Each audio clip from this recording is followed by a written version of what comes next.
Oh, all right, so we'll let everybody file in. Welcome. Appreciate you guys joining. We'll give everyone a couple minutes to join. If you would like, you can throw your name, location, favorite ice cream in the chat just to get intros in.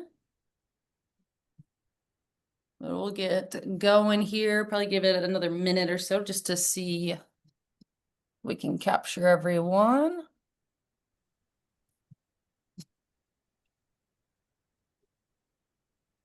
Chocolate's the best ice cream. Fight me. It's a bold statement. That is a bold statement. I'm recently stuck on anything that has fruit and some sort of like oat thing. So like brambleberry and oat, blueberry cheesecake. That's where I'm living this summer. Respect that. And I'm not about the lavender craze. I'm seeing it everywhere. Okay. It's just not my thing. I'll go back to hibiscus. Whoa. I Okay. know, I know. All right. Well, we are recording, so this will be sent out, so we can probably get started. That way we are being mindful of everyone's time. We have quite a few questions, a lot of content to cover. So if we'd like, Matt, I'm gonna let you kick it off, let you do the intro, and then we'll dive in. Awesome. Thank you, Rachel.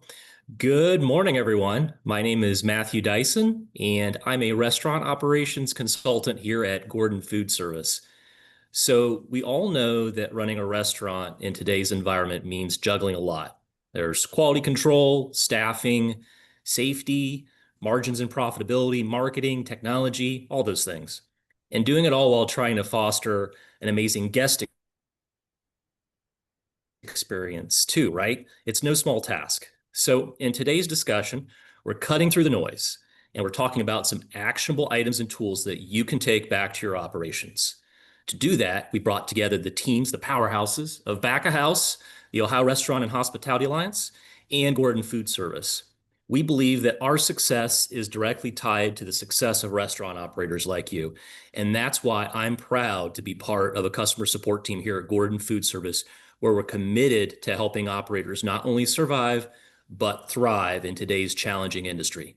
So with that in mind, I'm excited to turn things over to Rachel Morgan from Back of House, which is a trusted resource for restaurant operators that want to navigate today's evolving tech landscape. Rachel, who is one of Back of House's resident technology experts, is now going to lead us through the rest of the conversation. So take it over, Rachel. Awesome, and thank you, Matt. Appreciate the introduction, and hello, everyone. Hope we're all doing fantastic this Tuesday morning and avoiding the heat.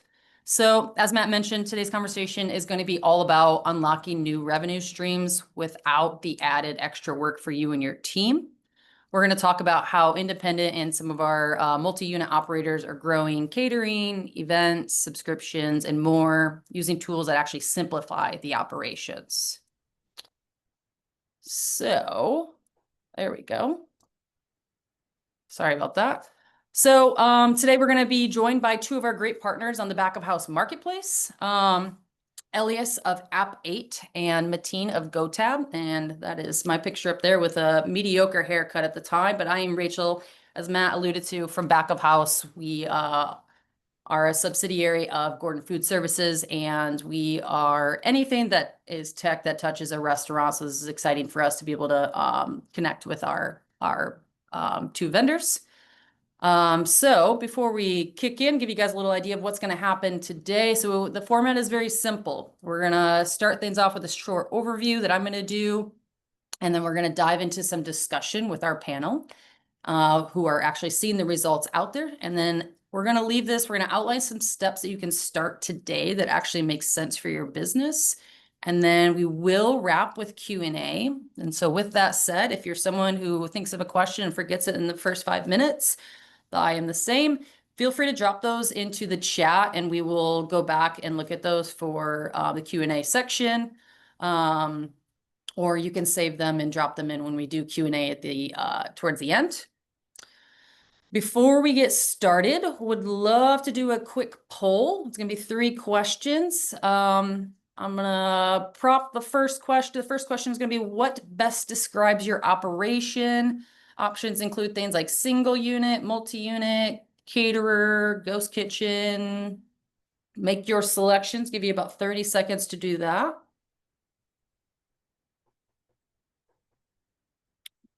Maybe less if, actually, if you can see that we're getting answers faster than that.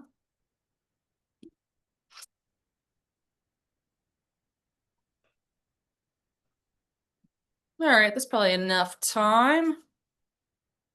We can go on to the second question. Okay, cool. So we've got single unit, multi-units, and others. Ooh, how elusive. I'm curious what that is, but okay. Cool. If you're other and you want to drop it in the chat so we understand what you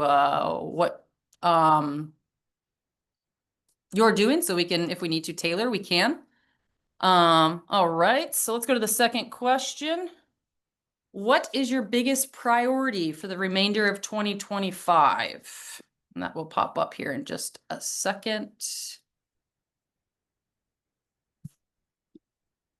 Maybe unless we're having some technical difficulties, which can happen. There it is. Nope, we skipped to question 3. It's fine. Which revenue streams are you currently using? We've got catering, online ordering, events, subscriptions. This is outside of dine-in. What else are you doing to bring in revenue?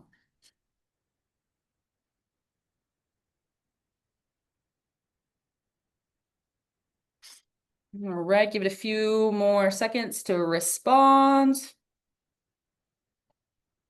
Appreciate you all participating and giving me a chance to drink some water. All right, let's reveal this one. Cool. Online ordering, events, catering. Awesome. We see some subscriptions. We got 1 subscription and then none. Okay, cool. Well, hopefully today we're going to talk about a few of these so we can give you guys some ideas. Yes, cool. I wanted to do this one. We are going to go back to this. What is your biggest 2025 priority? So this is going to be in line with kind of what we're discussing today. It's going to be either more guests, bringing more guests in, more margin, being more responsible with our spending and our costing, smoother operations, and then staff retention. What is your biggest priority for the remainder of this year that we are sitting in? And give this one a couple of minutes. I know this might be I need to ponder.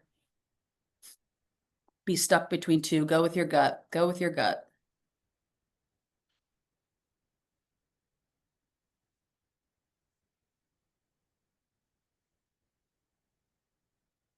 All right. We're good. All right. So we are leaning smoother operations. So that's exciting. Okay. Smoother operations followed by more margin, followed by more guests, and then staff retention. Awesome. Okay, cool. Well, appreciate you guys participating in that. That gives us a little bit more insight into who we're talking to and what you guys' priorities are. All right, so let's kick this off. So operators are doing more with less. Just about every webinar I've seen in this space has had this title in it. So we're just gonna fall in line. And to start, I want to kind of start with the state of the industry to kind of set the foundation for today's chat. What we're seeing out here is while many operators have stabilized staffing and adapted to leaner teams, the demand side is more complex. So recent reports show that guest traffic isn't fully back. In fact, consumer spending at restaurants has softened this year, especially among our budget conscious diners who are pulling back on frequency or shifting to more of our lower cost value menu options. So what that means is even though some metrics may look healthier than a few years ago, like sales may be up, profitability still hasn't caught up. So we're seeing a clear trend. Costs are rising faster than revenue, and that's putting real pressure on the bottom lines. So fact, we've found 88% of operators report rising staff expenses.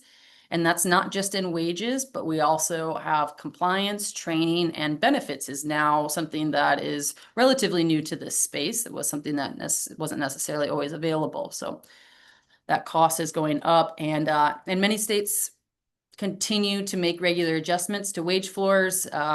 Ohio, as an example, does an automatic annual minimum wage adjustment tied to inflation. I'm not telling you guys anything that you don't know. So in 2025, we saw it go from 1045 to 1070 for non-tipped, and then 5.25 to 535 for tipped workers. Now, that may not seem like a huge increase on paper, that adds up year over year. And if you're in a state like Ohio, one thing to ask yourselves is, are you reviewing your own pricing and cost structure annually to match that cadence? If we're letting it go by every couple of years, it adds up. So that's a question we're encouraging many operators to ask, especially with profitability getting tighter. And then on the other side of this coin, we guess expectations continue to rise. Diners now expect speed, convenience, and personalization, not just great food. So they're comparing even small independents like yourselves to chains like Starbucks or Taco Bell when it comes to digital ease. But here's the challenge. Many operators are already doing more than ever. You're serving more guests per shift, managing tighter teams, and still feeling that squeeze. And it's not always as simple as raising prices. This year, there was a report that came out from MarketWatch and Financial Times that showed restaurants who increased prices by more than 15% often saw an actual decline in customer visits and ultimately lower overall profitability. So what do? Costs are going up. That tension between rising guest expectations and shrinking margins is really the heart of today's conversation. So let's take a look at the modern diner. Guest expectations today are shaped by every frictionless experience they've ever had. So you can blame your Amazons, your Etsy's for making a phenomenal experience for the purchase, because that is now filtered down to the restaurant industry. So as I mentioned before, they expect fast ordering, personalized experiences, and digital convenience from everyone, even you all. And the other challenge is that that same guest who has higher expectations is more cost conscious than ever. So they're comparing value closely, they're watching prices, and aren't very forgiving of any clunky experiences. So how do you deliver on those high expectations without breaking your systems or your margins?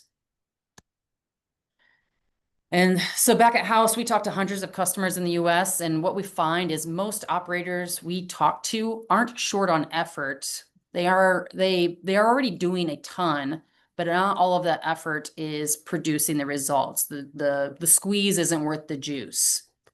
Maybe online orders are going out, but guests aren't being prompted to add more to their cart. Maybe you're collecting guest data, which 90% of your POS systems do, but you're not using it to draw customers back, or your team's downtime is going unmonetized. This slide isn't about adding new work. It's about surfacing the value that's already hidden inside of your operations. So as we move into the panel in a couple of slides, I want you to think about this. Where might you be leaving money on the table without realizing it?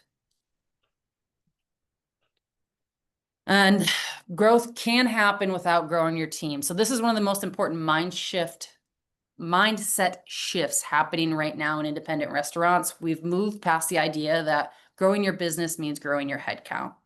In many cases, it's just not realistic. It's just not, we just don't have the humans there. So what we're seeing instead is a focus on making the most of the team that you have by removing friction, building repeatable systems, and tapping into underused hours or space within your location. So before we get into the panel, I'll leave you with a little bar trivia. So most people associate Henry Ford with the invention of the Model T car, but if you didn't know, he also invented the assembly line, which made mass production of vehicles possible. It allowed him to streamline operations, lower cost, and make cars more accessible to the public. So think about that when you think about the operations within your system, within your location. All right, so I'm having a hard time with the clicker. All right, so let's get into the meat and potatoes of why we're here today. Let's bring back our friends, Elias and Mateen. What we're gonna do is we're gonna start by giving you guys an opportunity to do a quick intro Tell us a little bit about yourself and then the work your company does to support restaurants. Elias, I'm gonna let you go first. Thanks, Rachel. It is great to be here. And as a quick intro, I'll keep it brief. I'm Elias Hage. I am the CEO of App8, and we help restaurants and caterers grow margins by turning catering and digital ordering into profitable revenue streams by digitizing the experience for both guests as well as the staff and the operations. Awesome. Mateen, you want to give us an intro? Yeah, great. Great to be here as well. Name's Mateen, VP of Growth at GoTab, which is a POS that's focused on experiential dining and hybrid service. So doing more with less, kind of on topic, and partnering with best of breed solutions to service large, high volume, and complex venues where traditional point of sales might be a little too limiting. Awesome. Well, thank you guys both for being here, taking the time.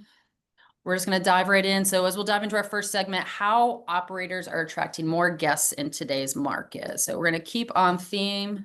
I cannot get my arrow to work properly. So first little group is going to be more guests. So we've outlined how expectations are up and spending is down. So now the big question is, how do you attract more guests and get them to come back without throwing money at the problem? So we'll hear from you both on what you're seeing in the field. Mateen, I'm going to start with you first. So question is, what are some practical strategies you've seen independent restaurants use to bring in more guests right now?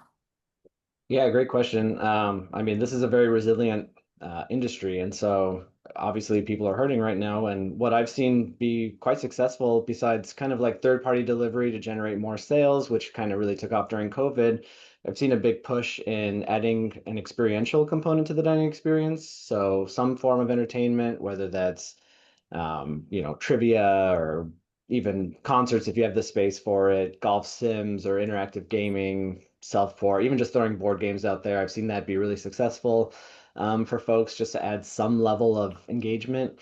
Events, throwing more events, and even hiring sales folks to go out and do outreach to local, office complexes and neighboring apartment complexes and things of that nature, just local businesses. I think that can really, really bring in a lot of new clientele that you wouldn't otherwise be exposed to.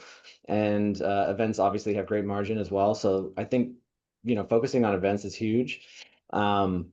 Memberships and subscriptions has been really popular as well. I think taking loyalty a step further and not just kind of like, I always, the coffee shop down the street for me is not one that I'm always driven to because I'm like one coffee away from a free coffee, but I think when you can turn on something like a membership where maybe you're bought into that loyalty experience, maybe you're paying $50 a month, but you're getting $100 worth of value, that's going to keep those customers engaged and they're kind of bought into that loyalty. So being able to turn on some sort of like regular subscription not just generates new revenue for yourself, but also gets a lot of your loyalty customers bought in and excited to come back. And then catering, I think it's a really big one as well. I think just being able to cater to populations outside or in your vicinity will expose more and more people to your restaurant, and that can definitely help drive sales as well. I'm sure Elias has more to add to that point. It's official when there's a new title for it, right? This entertainment segment that is eating and golf or bowling or whatever it is. So that's yes. Elias, do you have anything to add, or we can go on to your question? I mean, let's go on, and I'll probably make some good references to what Mateen just said as I speak. So Mateen had a really good packed set of insights.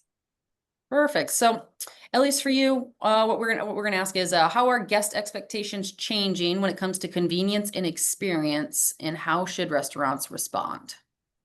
Okay, I might be saying the obvious here, but I'm gonna say it anyways because maybe it's obvious to me. I'm deep into the industry, but for that, what we're seeing. So if you're an established brand, but you're not in the white glove category, what we're seeing consumers really want, guests really want, is convenience, speed, and accuracy. Those are three key components. And Rachel, you talked about, the likes of having such a crazy, quick, convenient experience, ruining it for everybody else, setting the bar much higher.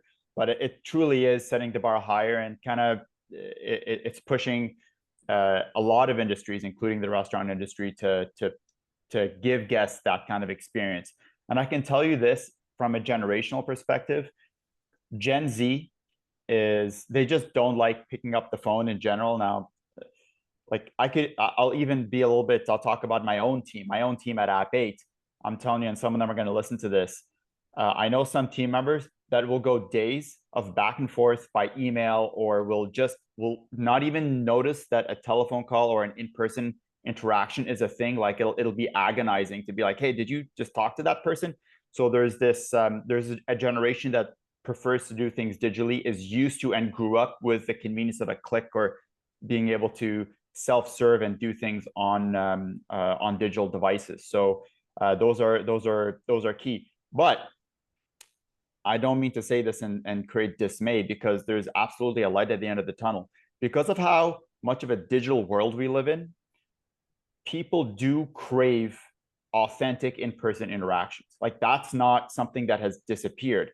It's just that for the day-to-day and for the transactional things, people want digital, people want convenience, people want fast. But there is absolutely a rise that we're seeing in gatherings, in small gatherings, both at a personal level, but also coming from the return to office. So people do want to have authentic human interactions. And this is where the growth of a lot of some of the things that Mateen talked about brings rise to, the events, the games, but also the caterings. And so that's where we're seeing that opportunities in those spaces on the rise. Yeah, I mean, absolutely. And great point. Like, you're seeing that within your company alone, that is general consensus across all industries. So one more question for you both. And it's just because it's a important thing to address when talking about gaining more guests. Elias, I'm going to let you go first, but the question is, how important is your online presence now? And what is one thing you would tell restaurants to prioritize?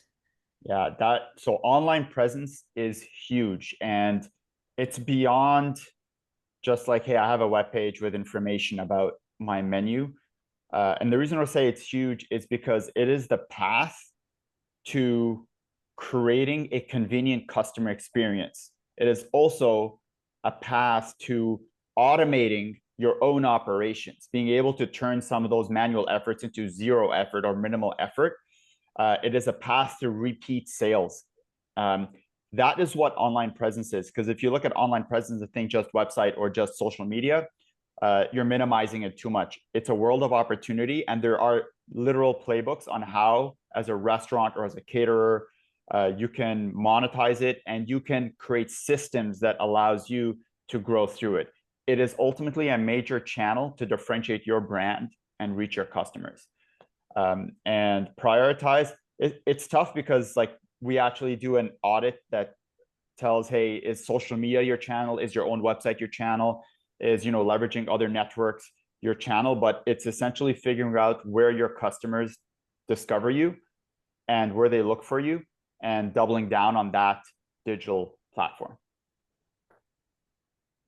I think that's extremely well put. The one thing that I would add is being not just actively engaged online, but also enabling online ordering and making that as seamless as possible. I think that totally ties into online presence, and making sure that it's really simple for your guests to be able to just click a few buttons and get their order in, especially your regulars. I can't emphasize how easy it is to go somewhere else when there's friction in that experience. And oftentimes you're walking around, you're on your phone trying to just get a quick order in because you're headed to a certain place, and time is money these days. I think, we're in a very over-mediated society, and if things aren't fast and instant, as we were kind of talking about earlier, like, it's really easy to just move on to the next place.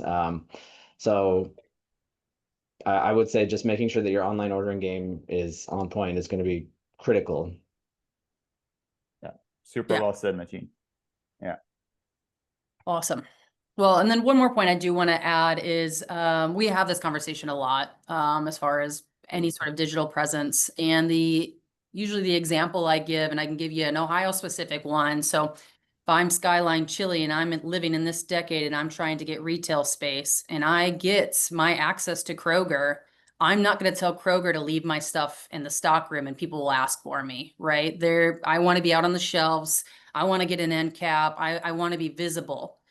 That is your website. Your website is your digital shelf space. So make yourself visible, get more eyes on you. Just don't make people work to consider spending money with you. Make it as, like Mateen said, get that online ordering, call to action on there. Let's make it a little bit smoother.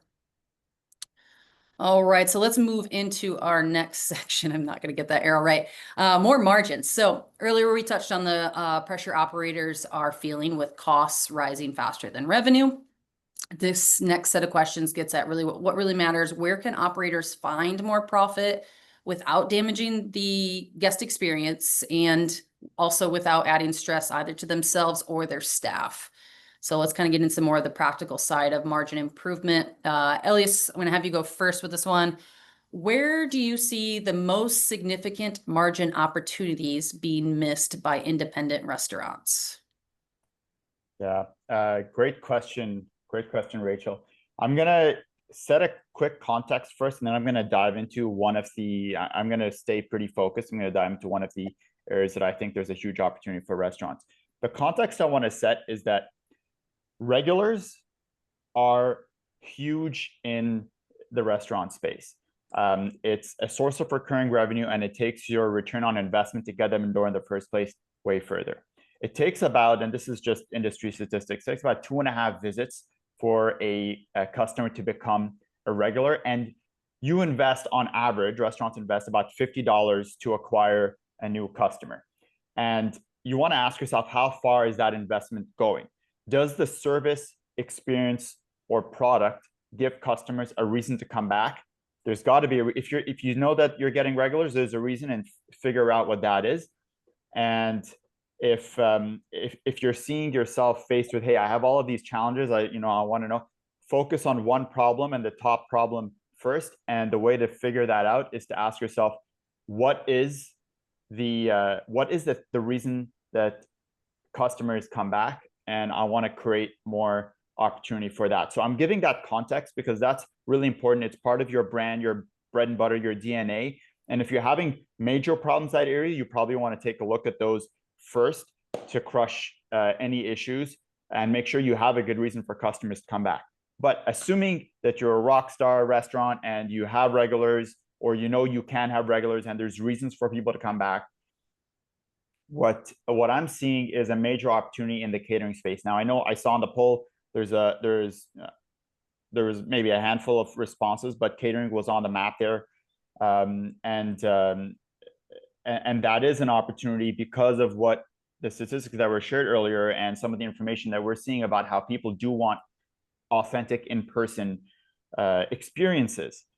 And I'll tell you this answer in a short story from a local bistro. And the owner of the bistro was a real hospitality person, and he adopted our digital catering ordering solution. And he was almost one of the last people I thought who would adopt it. He's big into in-person, but what he did is he mapped the customer journey, figured out why customers love him, and actually merged a digital experience into that journey and put out a catering offering. And then he leveraged his customers, his network. He walked around to the office towers nearby and essentially exploded his business by doing that. So he essentially increased sales and took down 1/3 of his manual work by digitizing the experience and making it really convenient. This goes back to what Mateen was saying, making it really convenient for people to order.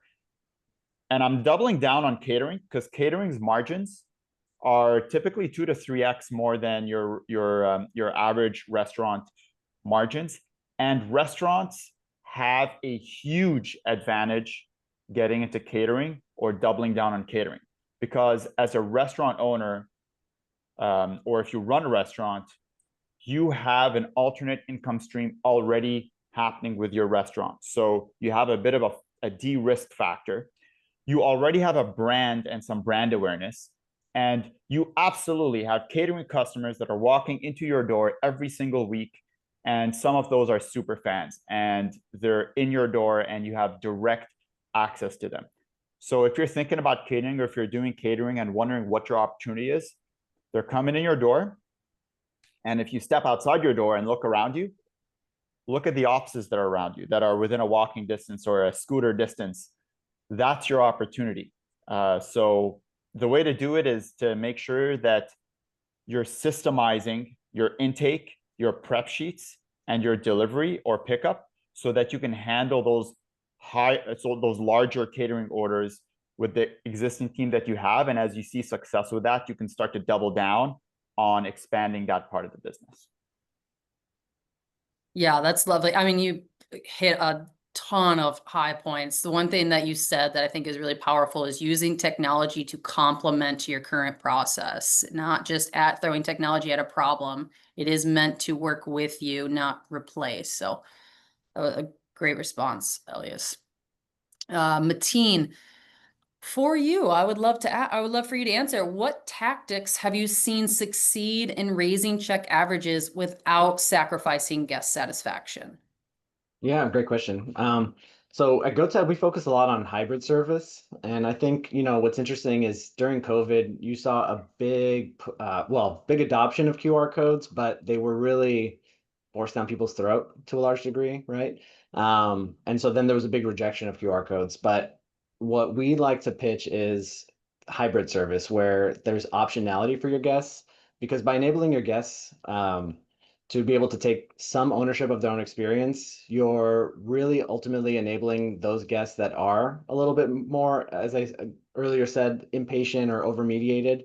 You're giving them that ability to take some control over their experience. And so the problem is if accessibility to ordering, viewing menus, or closing out isn't instant, some segment of your population are going to be put off and they won't return.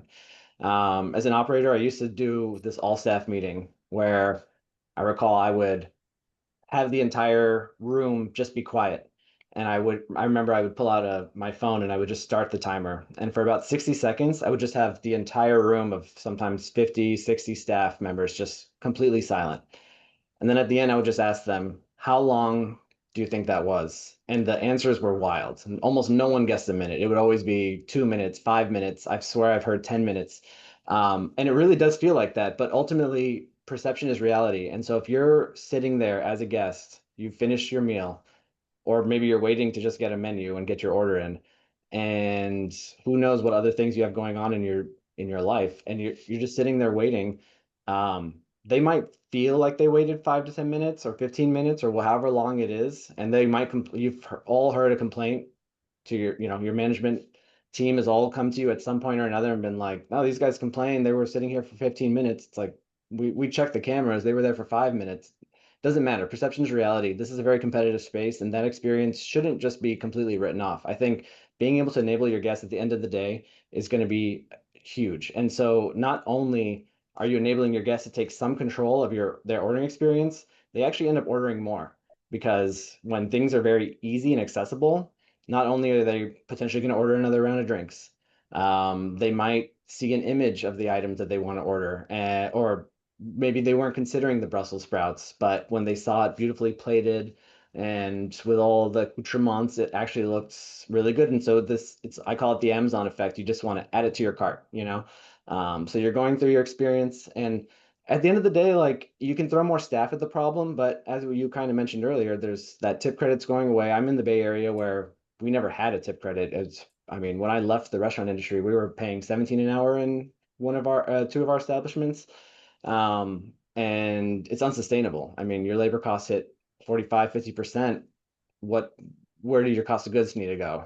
Down, which means your prices have to increase, which we already know is not the answer to everything. I think you said 15% is the cap on that before you start losing customers. So I think there's no getting around your server getting triple sat. There's no getting around, having to run checks back and forth and ultimately getting stuck in the weeds and not being able to attend to all your guests. So giving them just the option, a lifeline to be able to get up and leave when they're done, or get their initial order in, I think is really, really critical. And we're probably going to see, I think a thinning out of places that are really focused and stuck on traditional service. I mean, traditional service is really tough, and to throw more labor dollars at it is not always going to be the answer. So ultimately, I think some form of hybrid service would be my number one answer for this. Awesome. And I do want to be mindful of the time so we don't run over. So I am running a little tights. So this next question, 30 seconds max for you both. What are the signs that a process needs automation? Elias, I'll let you go first. Okay, 30 seconds. Let's 30 go. seconds, So your best. Yeah. I'm going to assume that's a lot of owners here. So if you look in the mirror as a restaurant owner, you are probably the rainmaker of the business. You were probably involved in huge parts of the growth of your company. And if you find yourself getting bogged down on admin, and taking a phone call or putting an order into the system is not sales and it's not growth, that is admin. So don't make that mistake. Then you need to ask yourself, what if I took that time? And if you audit your time and see you're spending X hours every week doing that stuff, what if you spent that time on growth activities, on marketing, on getting your message out there, your brand out there? People come in for you or for your brand and for your vision, not for punching orders in. So I would say if you find yourself getting bogged down, that's a sign. Awesome. Mateen, same time constraints, sorry, but what are the signs that a process needs automation? Yeah, I mean, I think if you're doing more than a few hours of manual data entry or busy work, that's a good sign you need some automation. There's that classic debate of, spreadsheet versus software, and I think there's great tools out there that your time is money, and so ultimately investing in the right software that can help you with that process, I think that's something you should consider. Awesome. And in less than 15 words, Elias, you're first. What are you seeing that your customers are doing to optimize their menus?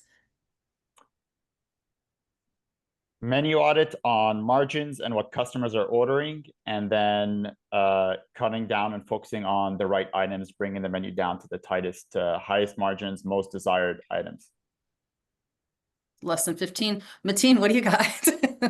I have to, I'm just gonna, exactly that. I'm not gonna repeat. Okay. All right. Those Well, are the broad strokes, right? Now it's Yeah. the how. So you got to go and send Mateen a note and send Elias a note and say, hey, how do you do that? yes, yes. Very true. All right, our last slide. One of the most common things I hear from independent operators is not just that they're tired, but the work feels harder than it used to be. So this next section, we're going to talk about simplifying. Where can operators reduce stress without losing control or quality? Mateen, I'm going to start with you. Let's go with what's the most common source of burnout you're seeing right now, and what? Oh, let me try that again. What's the most common source of burnout you're seeing right now, and what's actually helping to reduce it? Yeah, I mean, I think it varies by region, but I think your staff is number one, and I think making your staff's lives easier is going to be incredibly important to reduce your own burnout. Obviously, having to staff new people, like take the time to hire more people, to train, to do all those things, is just going to compound on these burnout issues. So I would say just making your staff's lives easier, through various things that we've talked about, giving them handhelds, hybrid service where they can take more tables with less, etc. I think that's, I'm going to try to keep it brief, so I'll stop there. No, that's great. Thank you, Mateen. Elias, for you, how are successful operators setting up systems or guardrails to protect their time and sanity?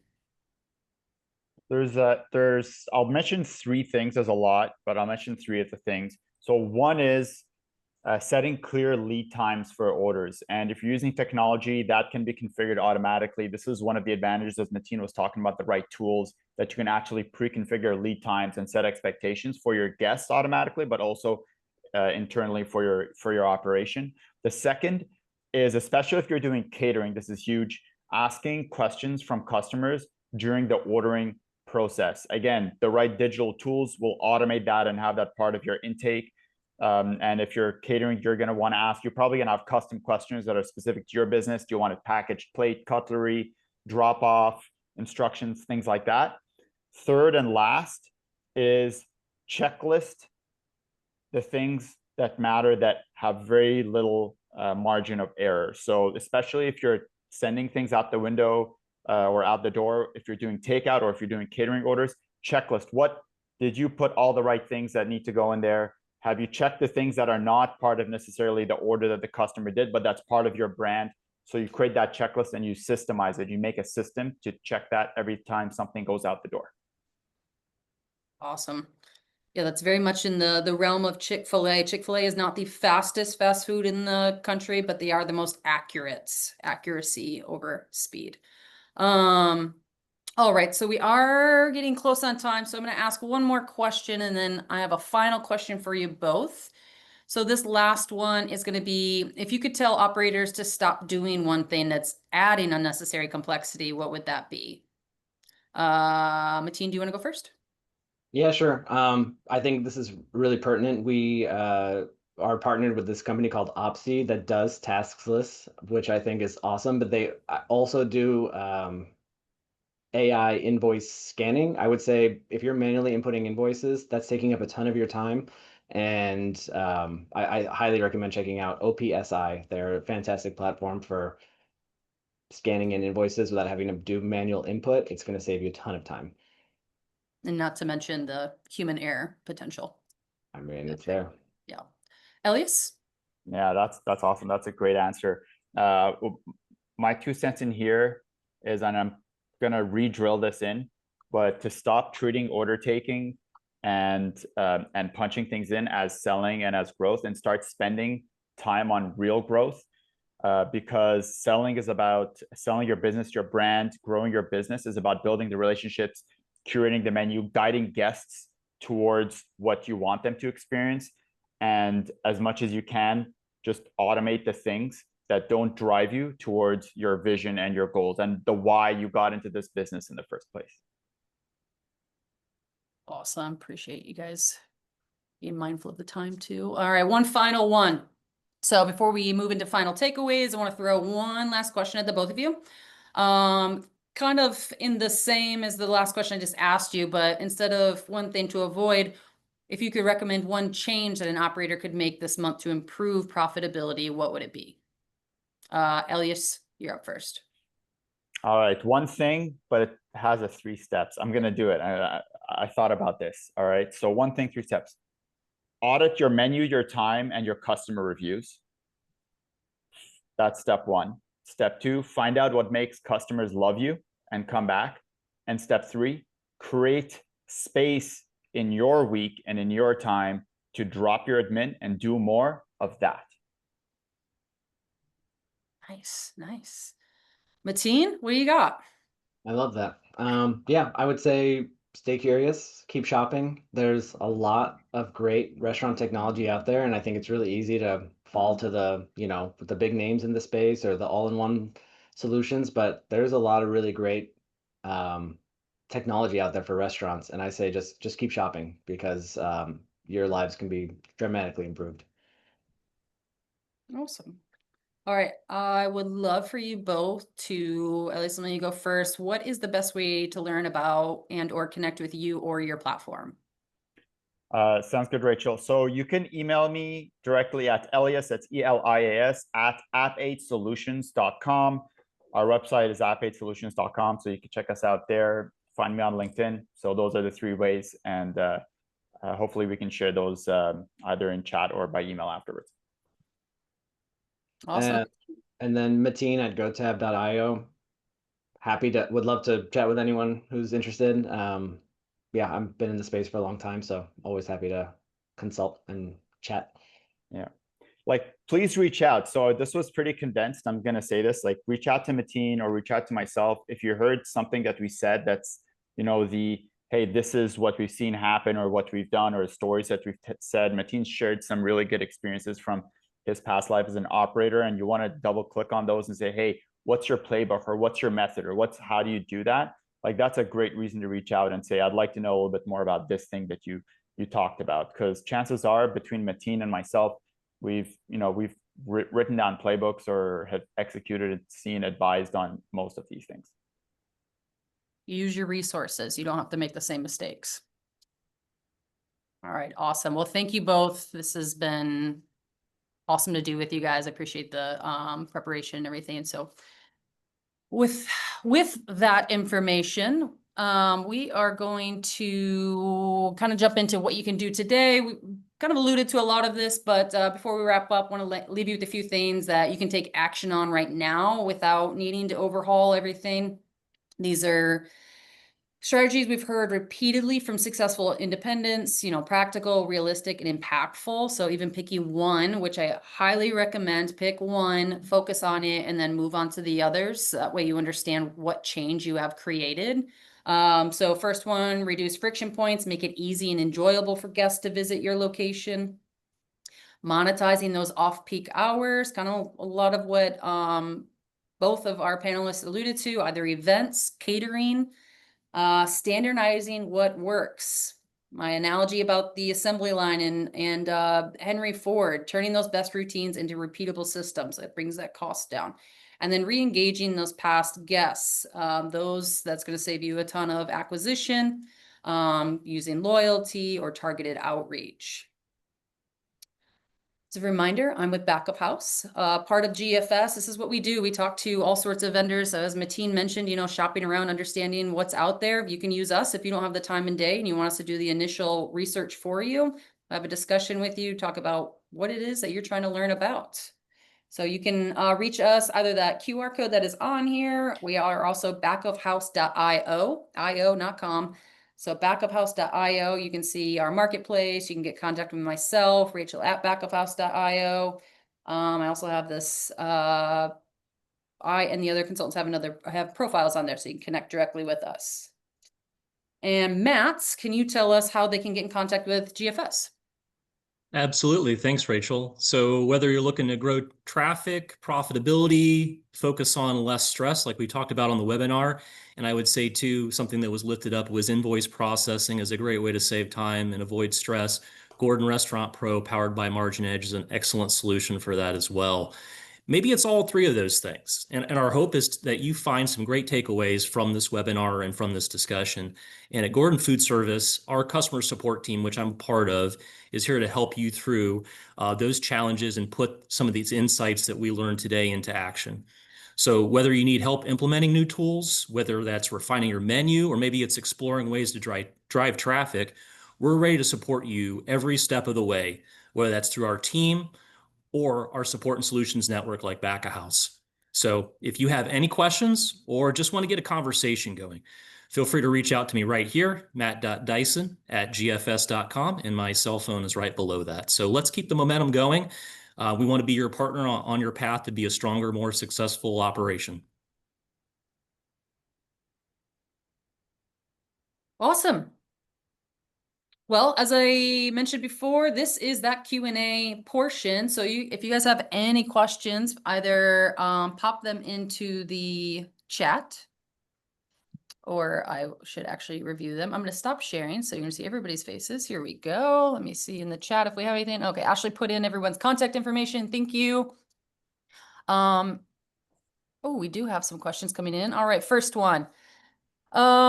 Speaking of Gen Z preferring limited interaction, how are customers perceiving kiosk ordering versus face-to-face ordering? Do either of you feel strongly about answering that one? I mean, I think kiosks can be hit or miss. I think kiosks in certain types of venues like quick service and anytime you have to queue up and wait in a line to get an order, you're oftentimes the option to have a kiosk there is beneficial. I think relying solely on a kiosk, it can be more frustrating though, because if you don't have that, some level of hospitality touch, or at least give the guest the option, I think that it can be, and you have to wait in a long line, and then if it's not set up perfectly with all the right modifiers, I know my personal experience, I can be pretty picky, and so if I go through and I'm trying to place an order and I can't say no mushrooms or whatever, then that's going to be pretty frustrating to me, and then I have to start over, wait in line, or ask someone. And so I think if you're going to do it, just make sure it's really customizable for your guests. Elias, you want to add anything? Yeah, the only thing I'll add to that, couple of things. So what Mateen said about it depends on the environment is bang on. In fact, at App8, way earlier in our journey, we made the mistake of over digitizing, and we thought we'd put technology like kiosks or self-serve ordering in spaces where people wanted to go and actually interact with staff and with others more so than get something and go. So if you're using a kiosk, Mateen is bang on using it in areas where you're kind of trying to remove lineups. But if you are implementing kiosks and you have a bit of a hybrid situation, it's important not to lose sight on the people, process, technology triangle, because for a business to run well, you need to have the right people following the right processes, using the right technology as tools. And on the people side, that buy-in from staff is really, really important. Because if you have kiosks and staffs that are overlapping at all, you need to make sure that your staff is bought in. Otherwise, your staff are just gonna, there's a potential that they're just going to reject the kiosk, and that investment will disappear. The return on that investment will disappear pretty quickly.